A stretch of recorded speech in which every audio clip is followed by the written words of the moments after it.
On the evening of June 24th, 2026, at just after 6 o'clock, the ground beneath this coastline moved twice within 39 seconds. A magnitude 7.2 earthquake.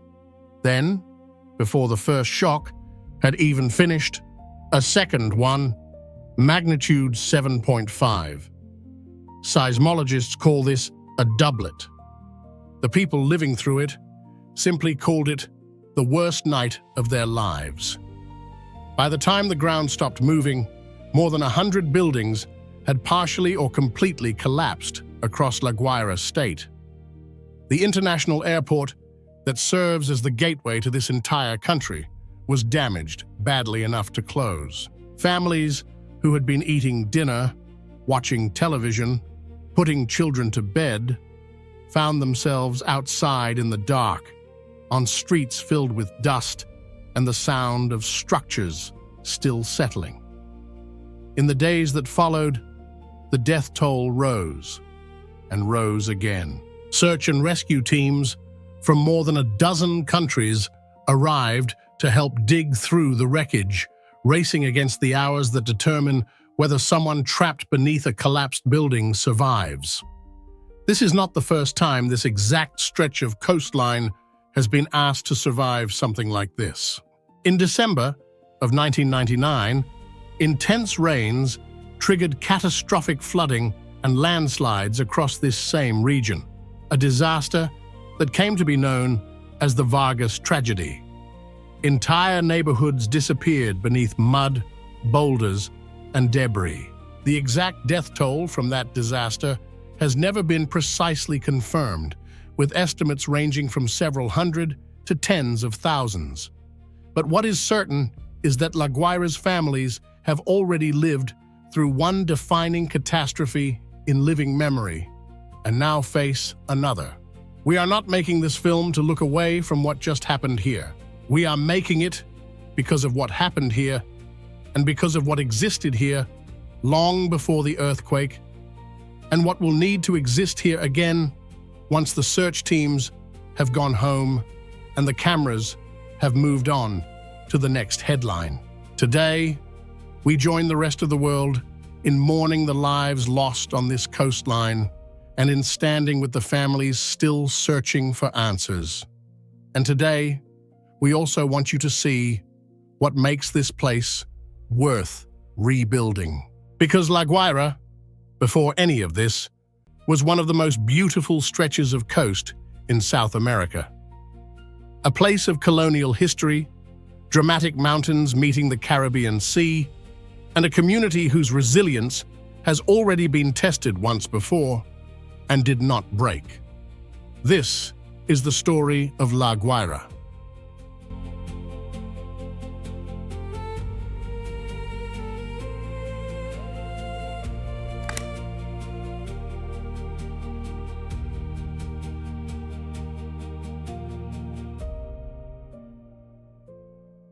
To understand why this particular stretch of Venezuelan coast has now faced two defining disasters in scarcely a quarter century, you have to understand the geography itself. La Guaira sits at the base of the Cordillera de la Costa, a mountain range that rises with almost no transition directly from the edge of the Caribbean Sea. The city has never had room to spread outward. Homes and buildings climb the steep hillsides because the flat ground available near the coast has always been scarce, pressed between ocean and mountain in one of the most dramatic and most exposed pieces of geography in the country. Northern Venezuela sits along a seismically active boundary, where the Caribbean and South American tectonic plates grind against each other. Earthquakes of magnitude 6 or higher in this immediate region have historically been rare. Researchers had documented only a handful in the past century, before the doublet of June Info 26. But rare does not mean impossible, and the region had already shown warning signs. A smaller seismic doublet in September of 2025 caused damage and casualties in nearby states, a tremor that in hindsight now reads like a warning the Earth gave before the larger one arrived. 27 years earlier, it was not the ground itself that turned against this coastline, but the sky. In mid-December of 1999, days of extraordinarily intense rainfall saturated the steep slopes above La Guaira until the mountainside itself gave way. Flash floods and landslides swept down through ravines that ordinarily carried only small streams, carrying mud, boulders, and entire sections of hillside directly into residential neighborhoods below. Whole communities were buried in a matter of hours. It remains, to this day, one of the deadliest natural disasters in Venezuela's modern history. The two disasters are not the same. One came from water, one from the shifting of tectonic plates deep beneath the earth. But they share a coastline, a population that has shown it can rebuild, and a pattern that the people who live here understand better than anyone watching from outside. This is beautiful land that has also always demanded a kind of courage simply to keep living on it. Before we look forward to what comes next, it is worth understanding what this coastline has meant to Venezuela for more than 4 centuries.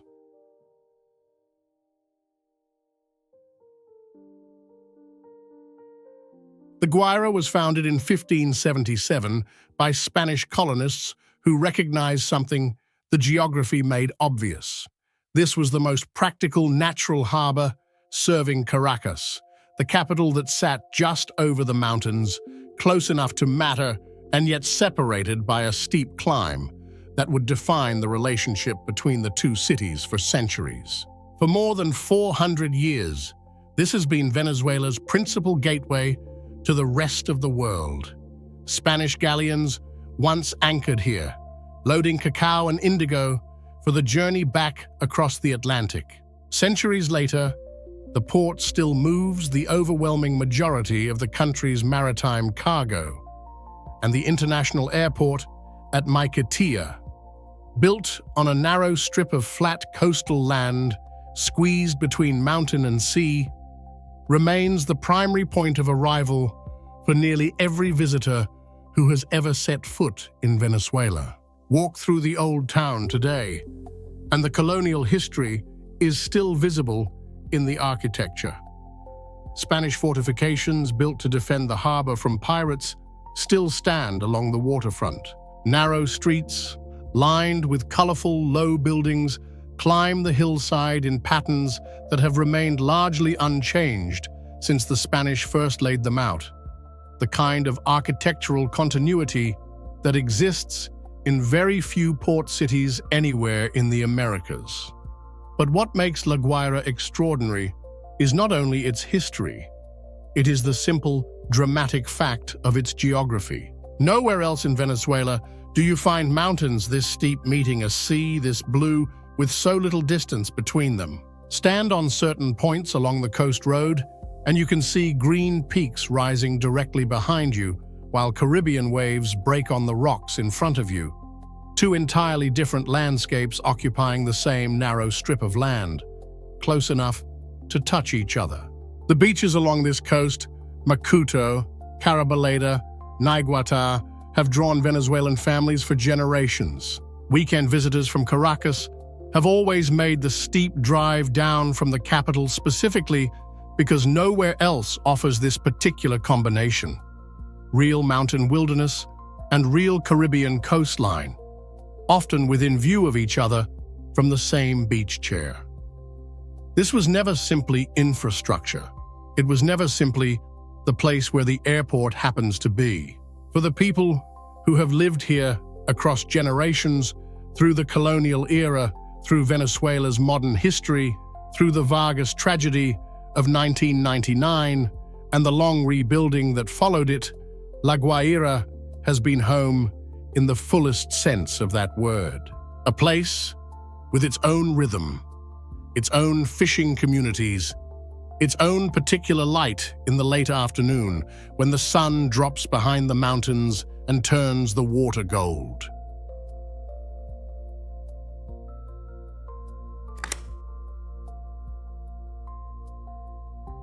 In the immediate aftermath of the June 24th earthquakes, La Guaira state was identified by Venezuelan authorities as the hardest-hit region in the entire country.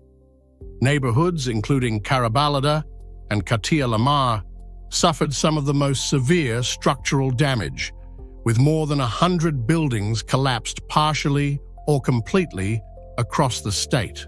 The Simon Bolivar International Airport at Maiquetía, the same narrow coastal strip that has welcomed visitors to Venezuela for generations, was forced to close temporarily after sustaining structural damage to its terminal. Passengers caught inside during the earthquake described the terrifying experience of feeling the ground shake while still on the tarmac, the building around them creaking under the strain.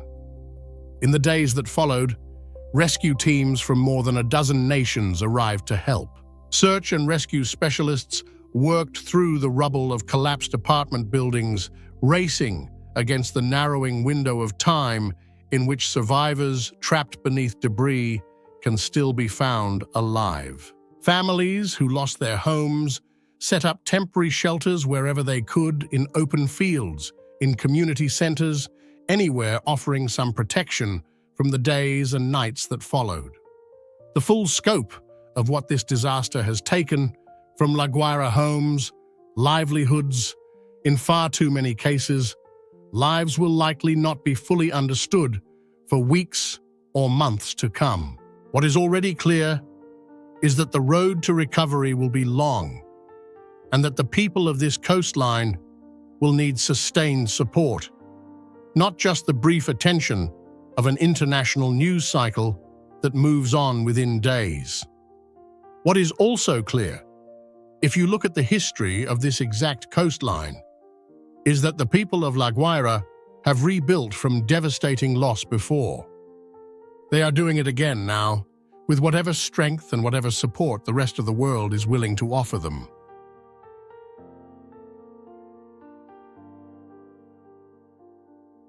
There is a tendency, when disaster strikes a place, to let the disaster become the only story that place is ever told through again. To let La Guaira become, in the minds of people who have never been there, simply the place where the earthquake happened, a headline, a statistic, and then silence once the news cycle moves elsewhere. We do not want that to be the only story this coastline carries. La Guaira is 450 years of history. It is the gateway through which most of Venezuela has met the rest of the world, and through which the rest of the world has met Venezuela.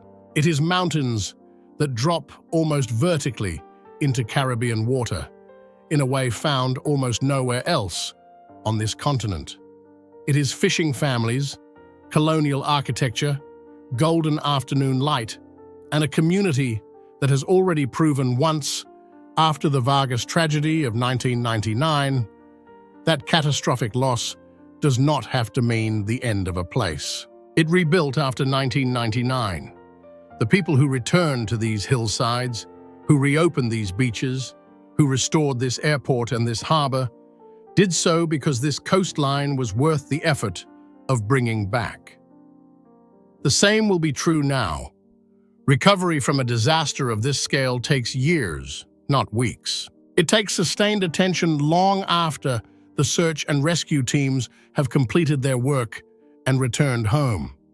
It takes the kind of support that does not simply react to a single news cycle, but commits to the slower, harder work of rebuilding homes, restoring infrastructure, and helping families recover something resembling normal life.